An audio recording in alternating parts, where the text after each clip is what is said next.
નમસ્કાર દર્શક મિત્રો, હું આપની રિપોર્ટર પંચાતડી પ્રિયલ ફેકો ચેનલમાં આપ સૌનું સ્વાગત કરું છું।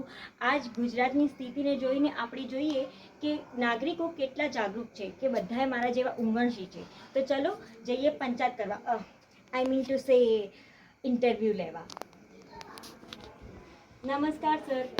નમસ્કાર સર, આજના શિક્ષણમાં વિશે તમારે શું કહેવું છે?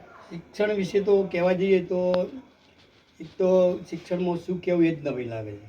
આજે એક વખત એક શિક્ષકે પૂછ્યું કે ભાઈ સીતાનું ધનુષ કોણે તોડ્યું હતું? તો છોકરો કે મેં નથી તોડ્યું। તો પ્રિન્સિપાલ જોડે ગયા કે પ્રિન્સિપાલને કે આ છોકરાને પૂછ્યું તો સીતાનું ધનુષ કોને તોડ્યું હતું? તો પ્રિન્સિપાલ કે આ છોકરાને કે કાલ તો ગેરહાજર હતો, ક્યાંથી તોડતો હોય? પછી એ કેસ ગયો સરપંચ જોડે। સરપંચને વાત કરી કે ભાઈ આવું થયું, ભાઈ સીતાનું ધનુષ કોને છોડ્યું હતું? આ છોકરો ગેરહાજર હતો।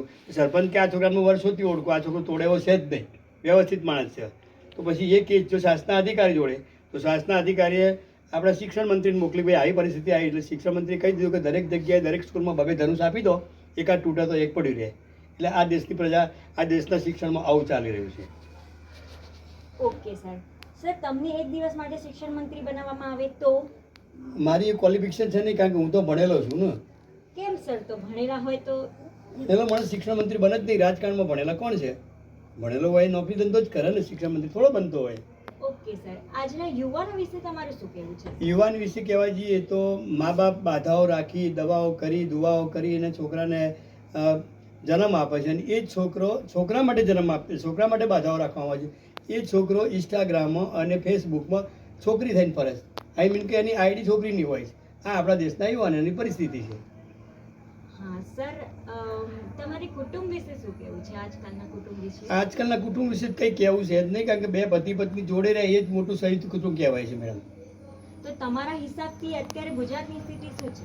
ગુજરાતની સ્થિતિ વિશે જો કહીએ તો આપણી ઓલ ઓવર ઇન્ડિયાની વાત કરું, ગુજરાતની વાત બાજુ રાખીએ, પણ ઓલ ઓવર ઇન્ડિયામાં કહીએ કે જો બીજા દેશની અંદર માનો કે અમેરિકા, જાપાનની અંદર જો લાઇટ જતી રહે, અમેરિકાની અંદર લાઇટ જાય તો એ લોકો કંપનીને ફોન કરે કે ભાઈ અમારે ત્યાં લાઇટ જતી રહી છે।